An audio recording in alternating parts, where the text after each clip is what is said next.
Assalamu alaikum wa rahmatullahi wa barakatuh, mes chers frères et sœurs. Aujourd'hui, je vous invite à plonger dans un mystère spirituel que peu de gens osent aborder. Et pourtant, cette question pourrait bouleverser tout ce que vous pensez savoir sur le personnage du Mahdi. Selon le grand maître soufi Ibn Arabi, il existe une décision d'une gravité inouïe que le Mahdi devra prendre concernant son propre corps. Oui, son corps. Pas son esprit, ni son armée, ni même son lieu d'apparition, mais son enveloppe physique, ce véhicule sacré que Dieu lui a accordé. Cette décision ne concerne pas seulement lui, elle nous concerne tous, car elle pourrait déterminer la manière dont il sera reconnu, accepté ou même rejeté. Imaginez un instant, et si le corps du Mahdi était porteur d'un secret divin, d'un signe que l'humanité ne saurait lire qu'au moment voulu? Ibn Arabi, dans ses révélations profondes, nous laisse entrevoir une vérité puissante. Le Mahdi ne choisira pas la facilité. Il portera un fardeau invisible aux yeux des hommes, mais lourd de sens devant Allah. Et ce fardeau repose dans son propre corps. Frères et sœurs, ce que vous allez découvrir dans cette vidéo dépasse l'imaginaire. Préparez votre cœur à entendre ce que peu de gens savent, mais que tout croyant devrait méditer profondément. Mais avant de comprendre la portée de cette décision, il est essentiel de connaître celui qui en parle, Ibn Arabi. Ce nom, pour beaucoup, évoque un mystique, mais pour ceux qui l'étudient vraiment, c'est bien plus. Ibn Arabi, surnommé le sceau de la sainteté, était un maître spirituel d'un niveau que peu atteignent. Né en Andalousie au XIIe siècle, il a traversé les terres d'Islam, de l'Espagne au Hidjaz, en passant par la Syrie et l'Égypte. Ses écrits, parfois obscurs, parfois lumineux, ont influencé des générations entières de savants, de soufis et de penseurs. Ce n'est pas un homme de fantasmes ou d'illusions, c'est un homme qui a vu avec les yeux du cœur. Lorsqu'il parle du Mahdi, il ne décrit pas seulement un homme. Il décrit une fonction, un secret divin, un événement inscrit dans le décret d'Allah. Et surtout, il parle de ce que personne ne voit, les vérités invisibles. Ibn Arabi affirme que le Mahdi ne viendra pas seulement pour rétablir la justice ou vaincre l'oppresseur. Il viendra aussi avec un corps porteur de sens, un corps chargé d'une lumière spirituelle qu'aucune science matérielle ne peut détecter. Ce corps n'est pas ordinaire. Il a été façonné par la volonté divine pour incarner une mission unique. C'est pourquoi Ibn Arabi insiste. Ce que le Mahdi fera de son corps est une affaire immense, car son corps est à la fois un signe, une épreuve et une responsabilité. Et pour Ibn Arabi, seul celui qui a atteint un haut degré de pureté spirituelle pourra reconnaître ce corps pour ce qu'il est réellement. Selon Ibn Arabi, le corps du Mahdi n'est pas un simple assemblage de chair et d'os. Il le décrit comme un corps élu, choisi et façonné spécialement pour une mission transcendante.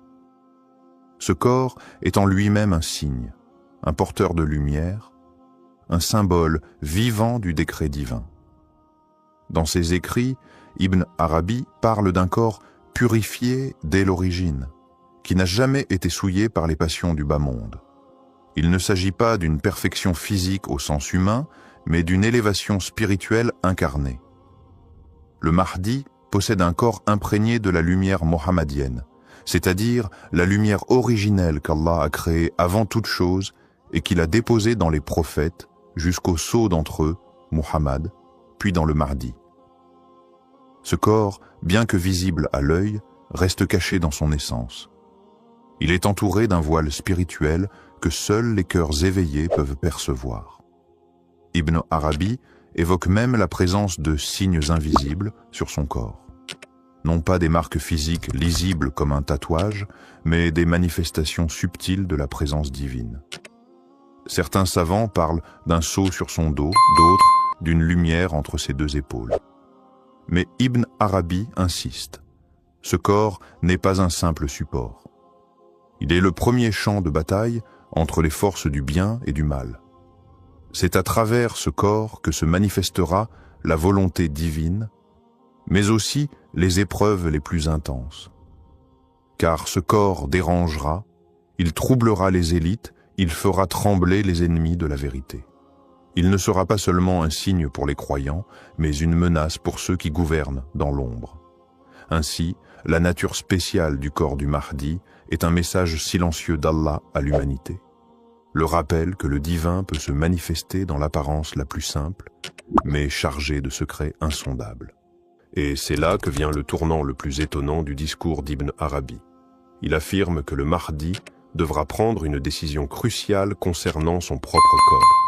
Mais de quoi s'agit-il réellement? Selon lui, le Mahdi sera confronté à une révélation intérieure, un moment où il comprendra que son apparence physique n'est pas simplement un état passif, mais un outil, une clé entre ses mains. Il devra choisir, dissimuler certains aspects de sa personne pour préserver la sagesse divine, ou bien les exposer au risque de provoquer une hostilité massive.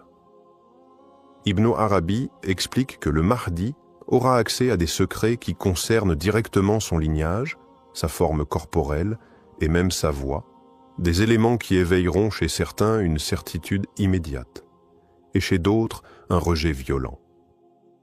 Par exemple, certains croiront qu'il devrait venir avec une certaine couleur de peau, une forme de visage, une langue ou un accent particulier.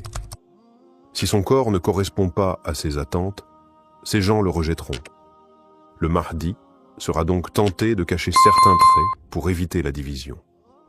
Mais en même temps, il sait que c'est par cette apparence exacte qu'Allah a voulu l'envoyer. C'est là le test. Cette décision d'assumer pleinement le corps qu'Allah lui a donné, avec ses spécificités, sans chercher à plaire ou à rassurer, est ce qu'Ibn Arabi appelle la vérité nue face au monde. Elle nécessite un courage immense. Car en révélant son corps tel qu'il est, il révèle aussi la volonté divine, et cela déclenchera à la fois l'amour des véridiques et la haine des hypocrites. Voilà pourquoi ce choix est si lourd. Ce n'est pas un choix esthétique, c'est une prise de position spirituelle, stratégique et eschatologique. La décision du Mahdi de ne pas dissimuler son apparence aura des conséquences profondes et immédiates sur le monde. Ibn Arabi annonce que le dévoilement du Mahdi, dans son authenticité physique et spirituelle, marquera un point de non-retour.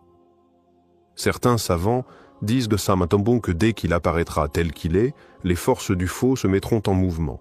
Les puissants de ce monde, qu'ils soient lignes politiques, religieux ou même prétendument spirituels, ressentiront en lui une menace. Non pas parce qu'il prendra une arme, mais parce que son existence même, dans son intégralité physique, remettra en cause tous leurs mensonges.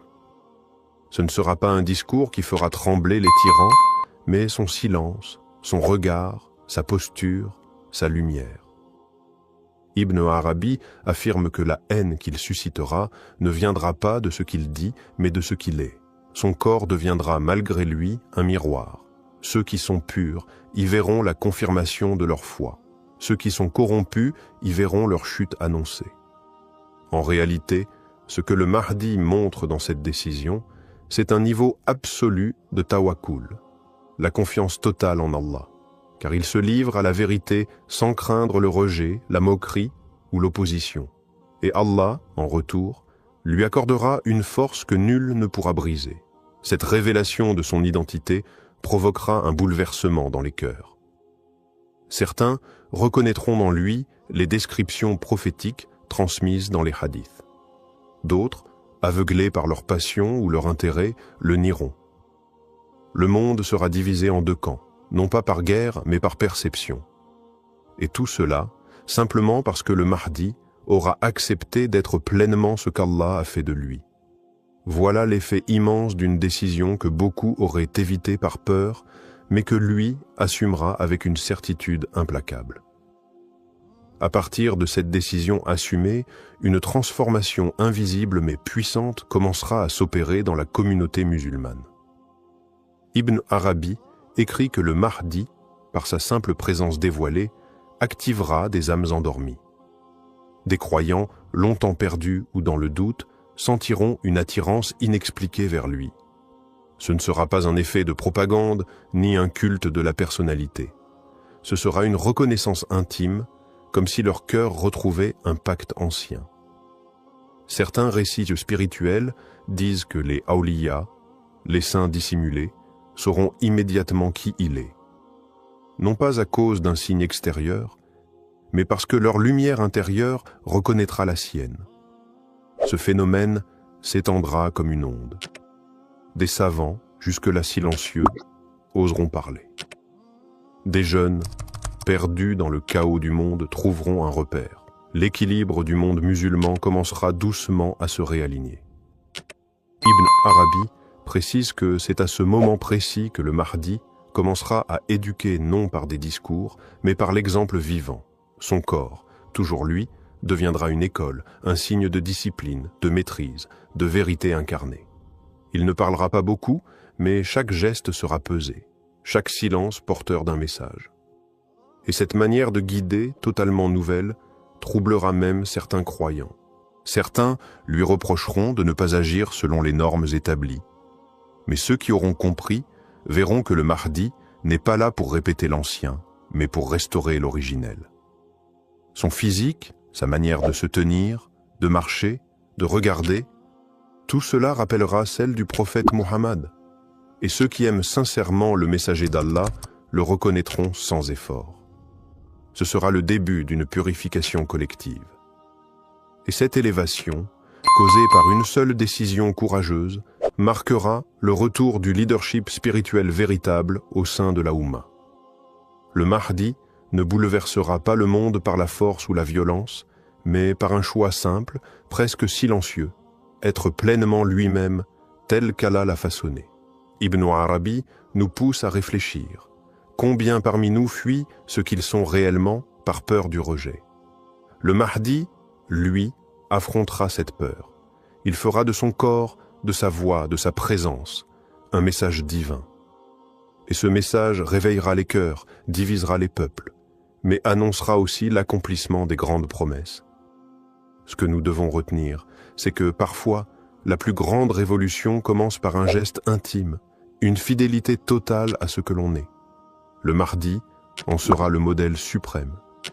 Et dans son ombre, peut-être apprendrons-nous à marcher, enfin, vers notre propre vérité.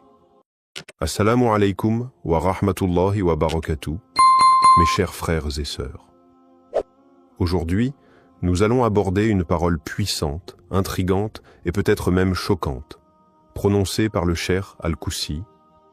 La personnalité du Mahdi est unique, ne te leurre donc pas anti-identifiant, il est de la France. Cette déclaration ouvre la porte à de nombreuses réflexions. Pourquoi insiste-t-il sur l'unicité du Mahdi? Et surtout, pourquoi affirme-t-il qu'il serait en France? Dans un monde troublé où beaucoup cherchent des A1, des signes, des sauveurs, et parfois même se désignent eux-mêmes comme le Mahdi, il est crucial de revenir à la vérité prophétique et de rester ancré dans la sagesse islamique.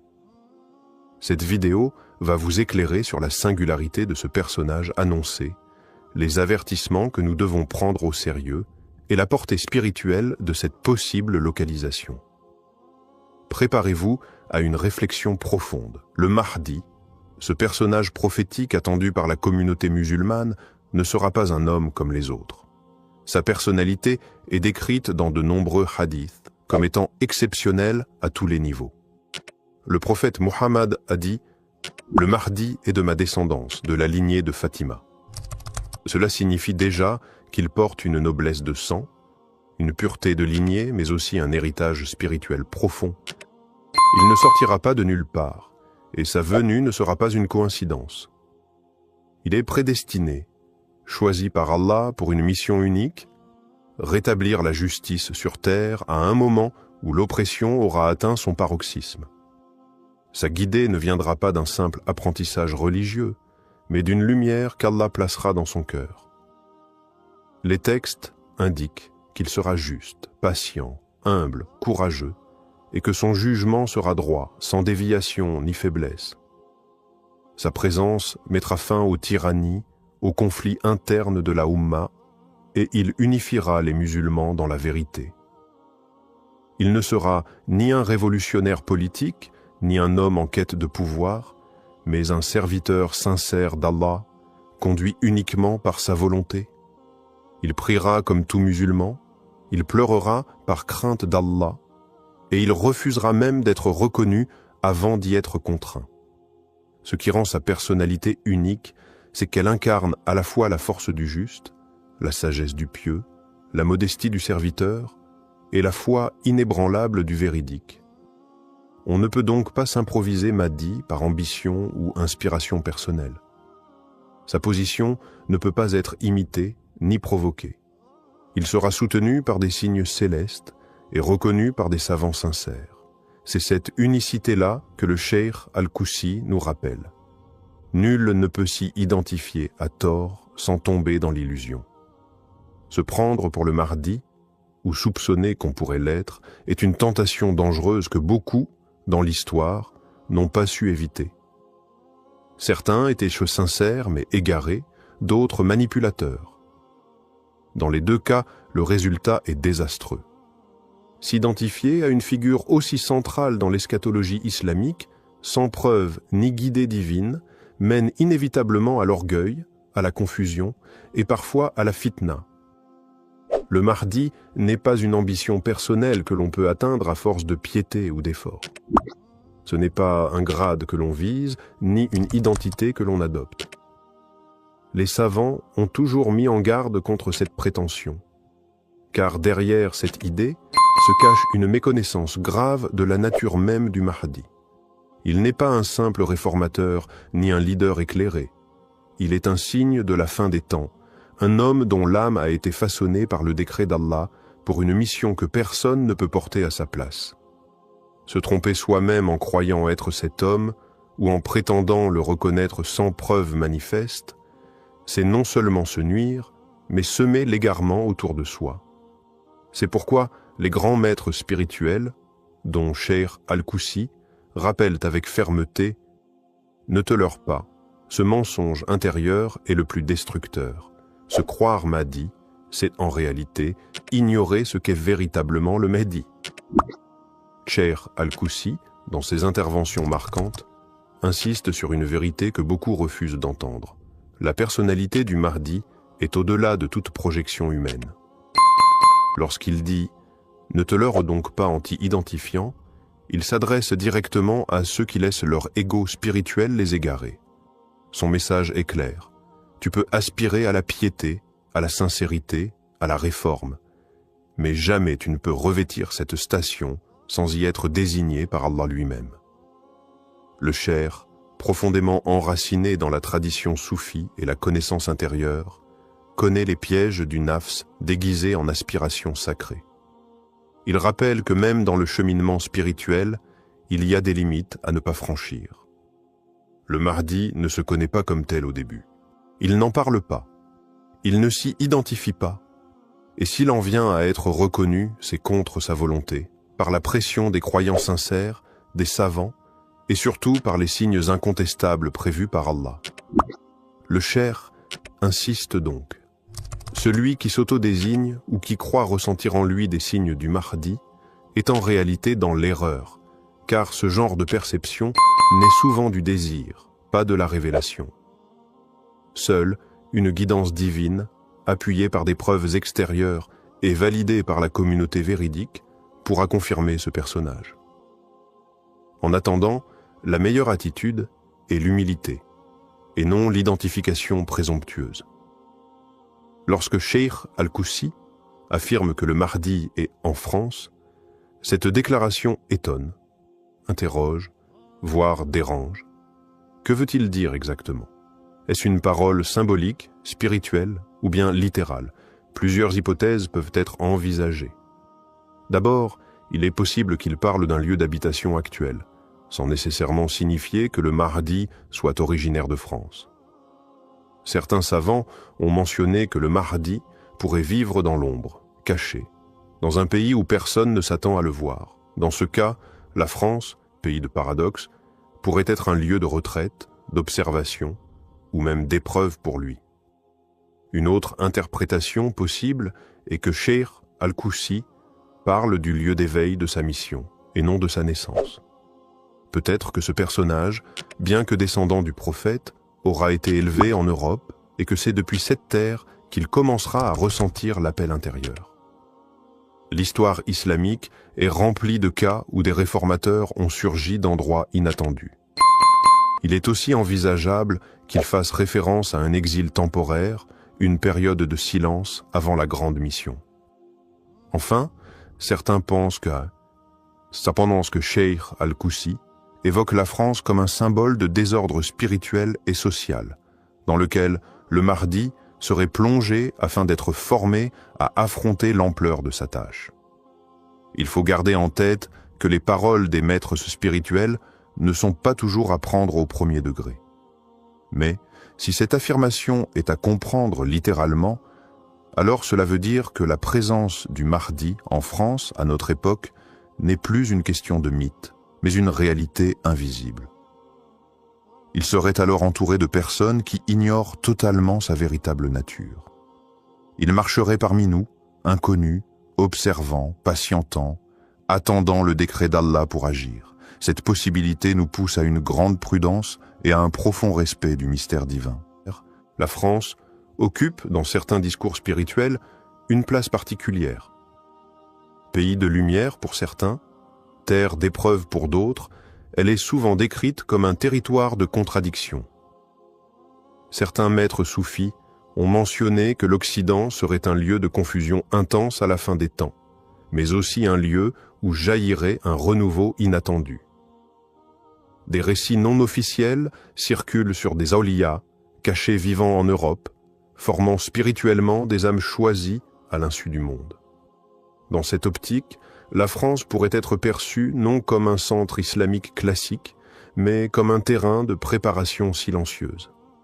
Elle incarne les tensions modernes, sécularisme extrême, rejet de l'islam, mais aussi des milliers de conversions sincères chaque année. Le Mahdi, s'il y est réellement, serait exposé à l'un des environnements les plus hostiles, ce qui renforcerait son endurance, sa sagesse et sa compréhension des défis de notre époque. C'est précisément dans ce genre de climat que les cœurs se forgent. Si Cheikh Al-Koussi l'a affirmé, peut-être veut-il nous alerter sur une vérité que personne n'ose encore voir, que la France, avec tout ce qu'elle représente, pourrait être le théâtre du plus grand bouleversement spirituel de notre ère. Et que le Mahdi, loin d'être une figure orientale stéréotypée, pourrait émerger du cœur de ce tumulte occidental. L'humilité est l'une des caractéristiques essentielles du Mahdi. Contrairement à ceux qui, dans l'histoire, ont prétendu être le sauveur ou le guide, le Mahdi est celui qui incarne l'humilité la plus profonde. Dans les hadiths, il est clairement indiqué qu'il ne se reconnaîtra pas immédiatement comme étant celui qu'Allah a désigné pour rétablir la justice. Il n'aura ni orgueil, ni désir de se mettre en avant. Il n'y aura pas de grande annonce, ni de revendication de sa position. Au contraire, il évitera de se montrer sous une lumière artificielle. L'humilité, dans ce contexte, devient un critère décisif pour le reconnaître. Un véritable Mahdi ne cherchera pas à accumuler des adeptes ou à attirer des foules, mais il agira simplement par la volonté divine. Ceux qui se proclamant Mahdi en toute connaissance de cause, en dépit de leur absence de preuves tangibles et de signes divins, font preuve d'un grand manque d'humilité. Ils cherchent à manipuler l'attention et la reconnaissance des autres. À travers cette prétention, ils révèlent non seulement un ego démesuré, mais aussi un manque de foi en Allah. Le vrai Mahdi, au contraire, restera discret, guidé par Allah seul, et les gens viendront à lui non par son propre désir, mais parce que leur foi en Allah les aura poussés vers lui. Il saura sans doute que son apparence même ne sera qu'un instrument dans la main d'Allah pour accomplir un dessein bien plus grand. C'est pourquoi l'humilité, dans le cadre de la personnalité du Mahdi, est non seulement un signe distinctif, mais aussi un enseignement central pour les croyants.